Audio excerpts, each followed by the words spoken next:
在世界舞台上，美国一直以世界警察自居。无论是中东的伊拉克战争，还是阿富汗的漫长军事介入，美国从未在动武前犹豫不决。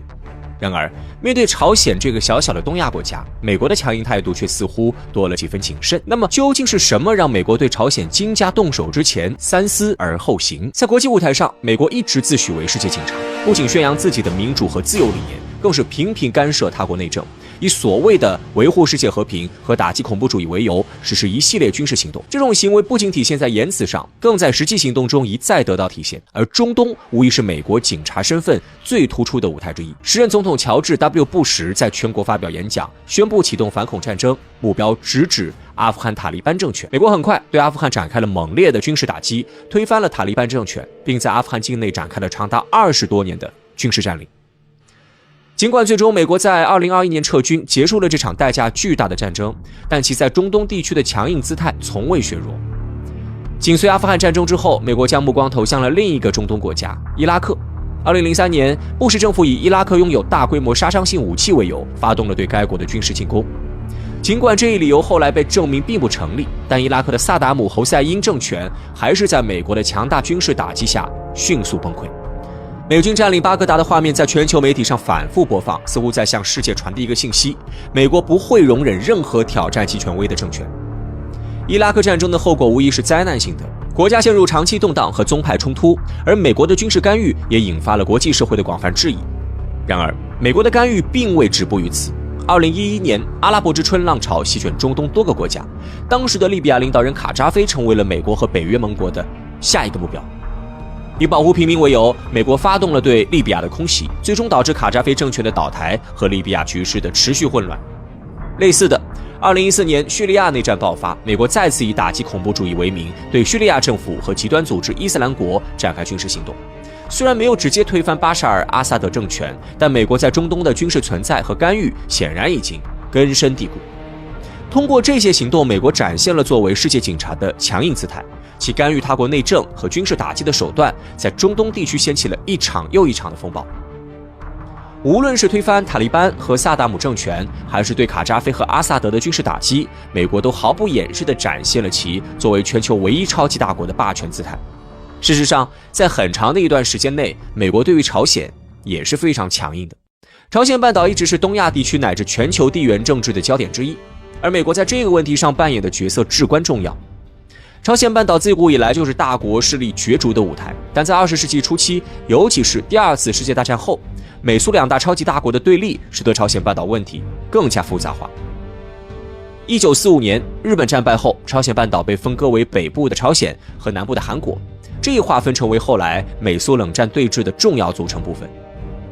随着美苏两大阵营的对立加剧，朝鲜半岛成为意识形态斗争的前沿。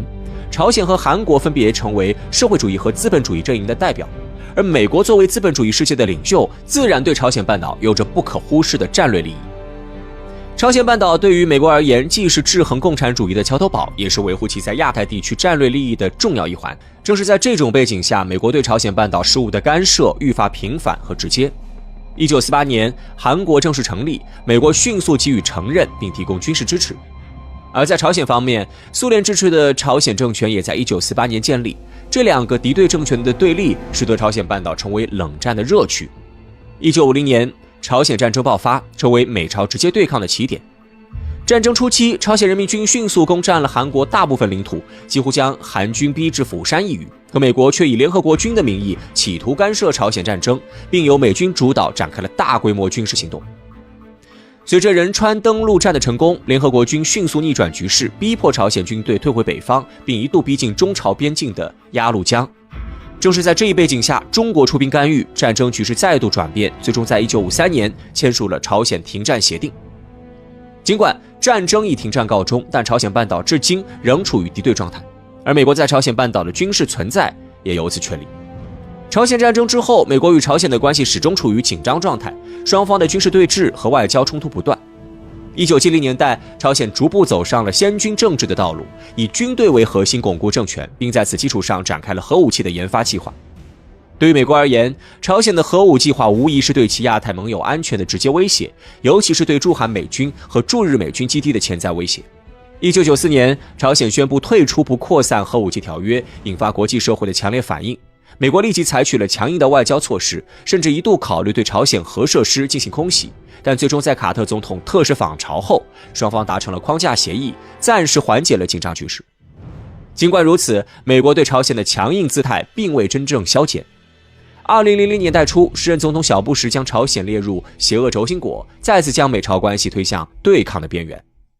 2006年，朝鲜成功进行首次核试验，这一举动不仅挑战了国际核不扩散机制，也使得美朝关系进一步恶化。美国随即在联合国推动对朝鲜实施严厉的经济制裁，并加强了对朝鲜的军事威胁。美军在朝鲜半岛及其周边海域频繁举行大规模军演，试图通过武力暂时压制朝鲜的军事扩张和核武发展。然而，尽管美国在朝鲜半岛展现了强硬的干涉政策，并通过军事、外交等手段多次施压朝鲜，但最终的结果并未如预期般显著。一向霸道的美国也没有像对待中东各国那样对朝鲜发动直接全面的进攻。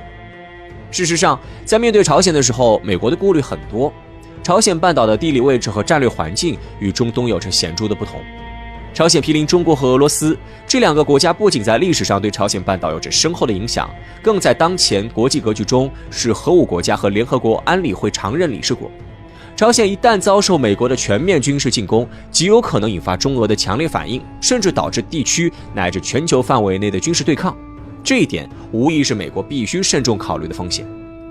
与中东不同的是，中东国家与美国的主要敌手相距遥远，地缘上没有直接的牵连，而朝鲜半岛则是全球大国势力交织的敏感地带。美国一旦轻举妄动，很可能触发难以控制的局势升级。对于朝鲜本身来说，朝鲜不仅是一个高度军事化的国家，其社会体系也极为封闭，政权的稳定性和对内部治理的能力远超许多中东国家。中东的许多政权，尤其是在阿拉伯之春期间，往往因为内部政治动荡、经济困境和社会分裂而面临崩溃，而朝鲜则截然不同。任何外部力量要想通过军事手段轻易推翻朝鲜，无疑会面临巨大的挑战。朝鲜的核武器发展也是美国对其忌惮的重要原因。与伊拉克、利比亚等中东国家不同，朝鲜已经具备了一定的核打击能力。尽管其核武库的规模和技术水平远不如美俄等国，但对于韩国、日本等美国的盟友乃至美国本土的潜在威胁，已经足够令美国慎重应对。朝鲜通过多次核试验和导弹发射，展示了其在核武方面的进展，这使得美国在考虑军事进攻时，必须计算可能引发的严重后果。特别是朝鲜以核制衡的战略，使得美国不得不面对一个即使被击败也能造成巨大破坏的对手。这种前景对于任何决策者来说都是不容忽视的。此外，美国也认识到朝鲜与中东国家不同，拥有更强的民族凝聚力和对外敌的强烈抵抗意志。朝鲜多年来始终强调自力更生和反美斗争，这种长期以来的宣传和教育，使得朝鲜民众对外界的干预抱有极大的警惕和抵触情绪。即便美国通过军事手段推翻了朝鲜政权，也极有可能面临一个激烈的游击战和长期的占领困境，这将消耗美国巨大的军事和经济资源。而这种代价是美国难以承受的。正是基于这些考虑，美国尽管在朝鲜半岛问题上展现了强硬的干预姿态，但始终未选择对朝鲜进行全面的军事进攻。朝鲜半岛问题至今未能得到彻底解决，其背后不仅有历史的复杂性，也有美国等域外势力的长期干涉。正是这种干预，使得朝鲜半岛长期处于紧张与对立之中，难以实现真正的和平与稳定。希望美国能够放弃霸权主义的思想，与国际社会一道，通过对话与合作推动朝鲜半岛的和平进程。唯有如此，朝鲜半岛才能摆脱长期的对峙和不安，实现真正的和平与繁荣。越南曾经是中国领土，被汉文化熏陶2000多年，为什么后来会被我们弄丢了？2023年年末，越南教育部门突然宣布将汉语纳入小学3、4年级的必修课程，时隔87年之久再次重学中文，一时间在网上引起轩然大波。事实上，这已经不是近些年来越南首次在文化上向中国示好了。早在2016年的时候，越南就曾宣布将汉语列为第一外语，允许越南学生在高考中选择中文。越南这接二连三的动作不禁让我们感到好奇，他们到底意欲何为呢？在古代汉语当中，越字主要意指毗邻中国南部的蛮夷民族。在秦朝完成中原统一、初步确定中国的边疆以前，楚国以南的人都可以被称为越人。例如百越一词就出现于楚国灭越国以后，意指活动在东南沿海一带的众多越族部落。如果按照我们今天的地理划分，像福建、两广、云南、贵州以及北越等，实际上都属于百越。而这也是为什么今天某些越南学者会认为两广甚至整个中国南方都应该是越南一部分的原因。但他们显然是混淆了概念，因为根本上来说，应该是越南属于百越，而非百越从属越南。公元前257年，流亡的古蜀王庭剿灭了北越一带的文lang国政权，自此北越被纳入中国的一部分，直到1100多年后的宋朝才走向独立。所以今天我们跟越南讲自古以来是绝对有理有据的。那么问题来了，为什么越南后来会被我们弄丢了呢？这背后的原因有很多，其中最关键的一个便是越南的汉化度不高。虽然在今天我们看到越南过春节贴春联，有很多中国式建筑，许多越南人也都喜欢中国文化，但是客观来讲，他们依然对汉文化缺乏认同感。公元前221年，秦始皇统一华夏，当时趁着天下大乱，许多越族人纷纷自立旗号，例如吞并北越的古蜀国王子就圈地为国，自立为安阳王。很显然，这种分裂中国的行为无异于在打秦始皇的脸。于是秦始皇当即就派出了50万秦军，浩浩荡荡地进入岭南及其他越族部落区。而在这支部队当中，就有一个人叫做赵佗，其因为骁勇善战，在秦国横扫六国的过程中屡立战功，被提拔为将军。在嬴政下令征讨安阳王的时候，任东南一尉，算是当地的军方一把手。人们常说，手里的权力大了，难免欲望也就大，而这个赵佗恰恰就是这样的人。依靠着强大的秦军，没几年时间，赵佗就把越南那块的原始人打得抱头鼠窜。不过，就在赵佗等待着朝廷下一步指令的时候，一则噩耗却率先传来：嬴政去世了。根据《史记·南越列传》记载，嬴政还在的时候，赵佗对秦的忠心那是毋庸置疑的。但是嬴政一走，其立马就开始生出别样的心思。尤其是胡亥继位后没几年，陈胜吴广带头，项羽刘邦随后，中原各地起义层出不穷，更是让赵佗野心不断膨胀。于是赵佗便谎称道兵且至，命令麾下集决道聚兵自守，自立为南越武王。由于德国不正，赵佗在建立南越之后，就一直采取着抗秦的策略，排斥南越与中国交融，重用旧越部落贵族，提高他们的社会地位，允许越人自治。虽然后来在刘邦重新统一中国，建立汉朝以后，赵佗第一时间选择了臣服，但这反而让汉朝没了对南越动武的理由。直到后来汉武帝时期，汉武帝刘彻听从建议，才把南越国剿灭，真正将其统一入中国。但是由于赵佗的影响，尽管汉朝在名义上收回了越南那一块地方，可当地与中央政府关系仍然不紧密，许多地方豪绅看到赵佗的先例在前，基本都不太安分。每逢乱世，首先就想着要割据一方。再加上越南地区独特的农村公社结构，普通百姓说难听点，就和农奴没什么区别，根本接触不到高级的文化传播活动。因此，当汉文化开始进入越南地区的时候，真正受到影响的实际上就只有越南的上层阶级，下层老百姓还是保持着越族人的生活习俗，自然也不会认为自己是什么汉人。上层不老实，下层没认同，而这两者结合在一起，在积蓄了1000多年以后，终于在宋朝迎来了爆发。唐朝灭亡以后，中国迎来了历史上最混乱的5代十国时期。于此乱世之下，越南那一块也开始了纷争，地方豪绅大族纷纷揭竿而起，先后建立起5个割据政权，最终在公元968年由丁族人实现一统，自封国号大瞿越。面对大瞿越的突然出现，当时的中原王朝自然是相当不满的。但由于宋带来的巨大压力，南方各势力根本无力征讨。而宋完成统一之后，主要的军事压力又需要放在防范北方的契丹身上，南方的分裂实在是心有余而力不足，只得以府代赈。于是在公元975年，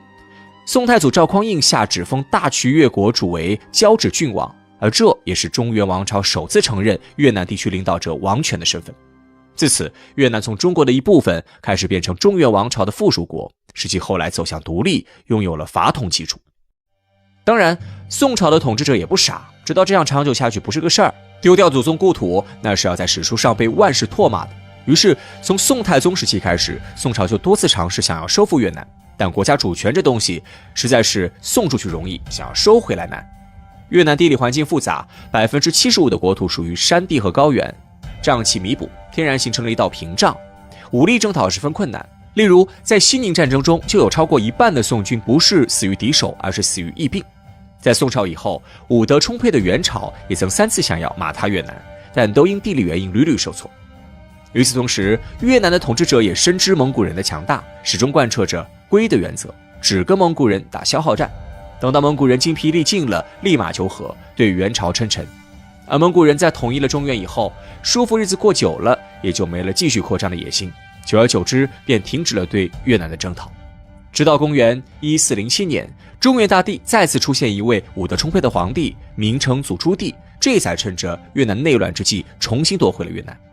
但问题的关键在于，此时的越南已经跟中原王朝分离了400多年之久，两边的文化习俗早已南辕北辙，同化成本实在太大。